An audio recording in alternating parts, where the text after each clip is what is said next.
and welcome to the North American Ag Spotlight. I'm Chrissy Wozniak. My guest today is a longtime thought leader in the dairy community. He's a former owner and manager of a 1,200 cow dairy and inventor of Shredlage, corn silage processing technology that he sold to CLAAS.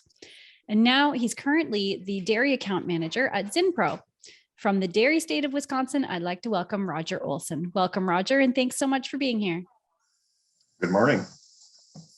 So I met you through Dr. Don Hoglund this year at the World Dairy Expo, and it was great to talk to you there. First of all, what is your background? As your intro said, my wife Jody and I used to milk 1,200 cows in Northwest Minnesota, and I've been involved with either owning or managing cows or nutrition or a little bit of machinery work for 35 years. Either Wisconsin or Minnesota. Wow, that's great. Yeah, that's a dairy-rich background for sure. Yes, all I know. So could you tell me a little bit about Zinpro and where the company came from? Yes, actually this year the Zinpro is 50 years old, and it started by the Anderson family 50 years ago by an idea that Mr. Anderson had, and it progressed to a multi-country corporation that does business in 72 countries, I believe. Wow. And we do all species, predominantly, mostly cattle, dairy and feedlot, and swine, avian, aqua, and pet, actually.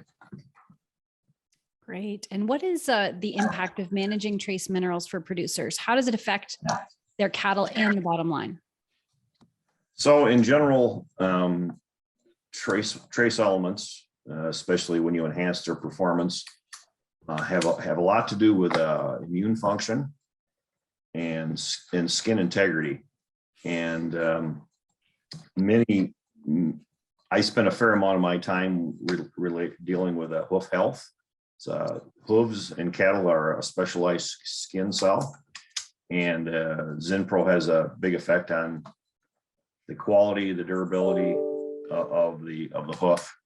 So a lot of my work is related to trying to prevent lesions and make cattle more mobile, which increases performance significantly. We've done over 300 peer-reviewed trials related to the performance of our product. Wow. And how does a producer know what his herd or an individual cow is missing something from its diet? How does the producer know that? Well, in terms of trace elements, you really have to rely on performance. There's varying degrees of most of the industry today just doesn't have what I would call out and out deficiencies. Very few cattle that happens anymore. We may have sufficient, but we can increase performance by the amount of trace elements to feed in the form that we feed it in. So I guess you would really have to look at the performance of the cattle in terms of lameness, somatic cell count, other infectious diseases, transition cow related diseases. Yeah, and Zinpro offers tools for producers too, right? Correct, yes. Yeah, and so what of these tools do you recommend to dairy farmers routinely? So we use a program called First Step, which is kind of a multifaceted, somewhat all-encompassing lameness program, where we will evaluate how lame or lack of how lame a herd may be, and in the process we try and evaluate we evaluate all the things that we can do to actually reduce lameness and improve hoof integrity. We also use there are a number of things within that program, things about foot baths, flooring, ventilation, cooling, feeding, and then there's about 20 assessors actually. Great. And Zinpro offers like dairy specialist consulting as well, correct?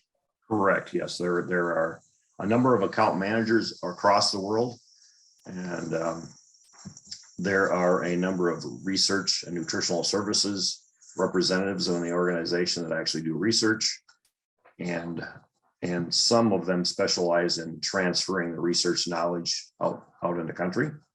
And then there's a number of people that are like myself, where we're actually on dairy farms all day, every day, Wow. on performance, et cetera. Wow. So are you seeing any trends in the industry that farmers should be paying attention to right now? Seasonal basis, this time of the year is always rough for lesions within Mhm. feet. Cows, when they're hot, they stand up. When they stand up, they tend to have more lesions that develop, and usually it takes about 45 to 60 days for a lesion to develop within the confines of a hoof. So if they had heat stress in July and August, right about now is when a lot of them are coming out. So there's always that a seasonal effect. Otherwise, within the industry, I definitely see more and more concern about animal welfare. Mhm. Are cattle properly be taken care of? Is there so with the increased scrutiny of our industry, we need to increase the performance of the cattle. And lameness is one of those areas that really sticks out because it can be very obvious. Mhm. Yeah, that makes sense.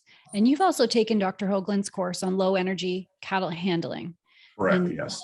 yeah, can you tell me about that? How impactful was that course? It was very impactful for me, and I think that it can be for the industry. Is what I observed is that it definitely reduces energy.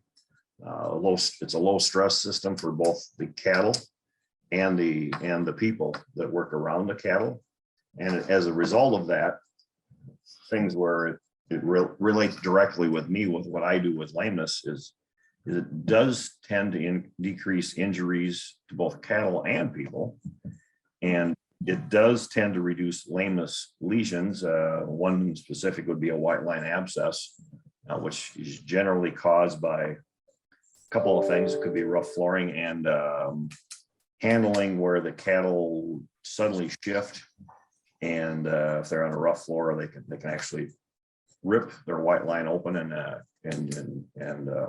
acquire an abscess. Wow. So would you recommend this course to others, and why would you? Absolutely, because number one, it's just, if you're around cattle, it's just the right thing to do, and people that love cattle understand that.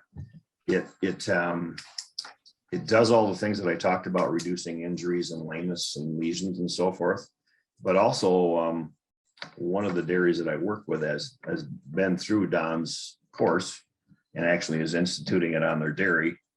And they've increased some performance standards just in cattle throughput through the parlor, a little bit better milk letdown.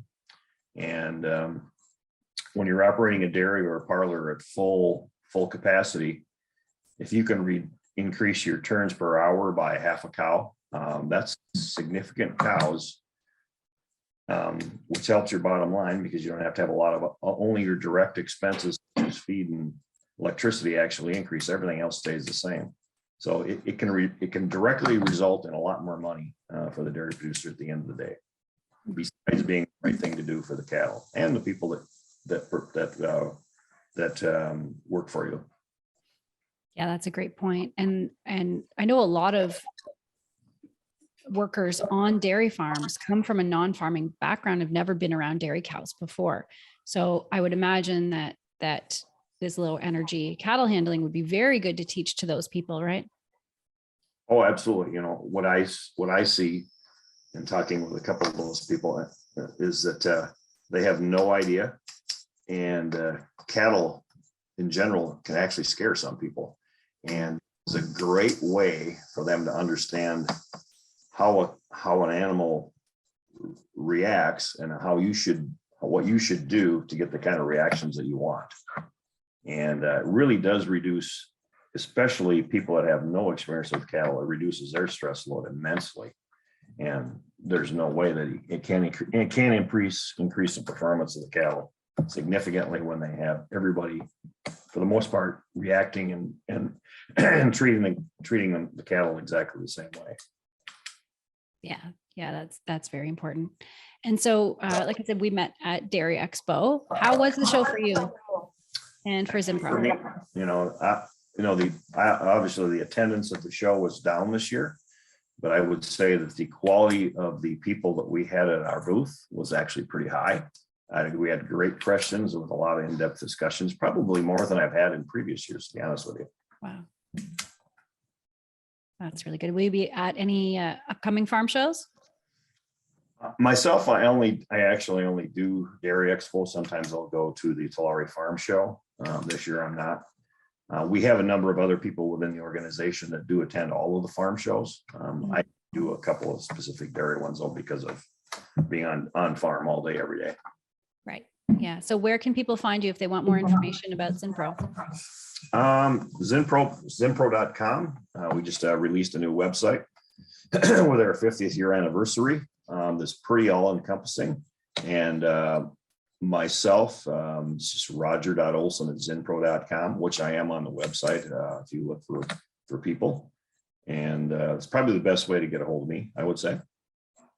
Wonderful. And I have one last question for you.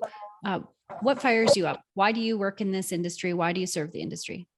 I love cattle. I really enjoy being around cattle, and to some degree, the people that work with cattle. It's cool. We really owe the dairy cow a lot as human beings. All the things that we've developed with cows over the years, and their ability to take non-usable substances, waste byproducts, and actually make high quality proteins out of them. I have a lot of respect for the cow. They're pretty cool, and they amaze me, all the things that they can do and how they can recover from incidences and lesions and etc. So that's what really fires me up. That's awesome. So thanks so much for joining me today. It's great to hear your insight into the industry. And thanks to all who are watching or listening. If you want more information, the links are provided in the show notes. Don't forget to subscribe to our North American Ag Spotlight YouTube channel or Rumble channel. And the podcast is available on Spotify, Apple Podcasts, Stitcher, Amazon, or wherever you listen to podcasts. And have a great day. Thank you.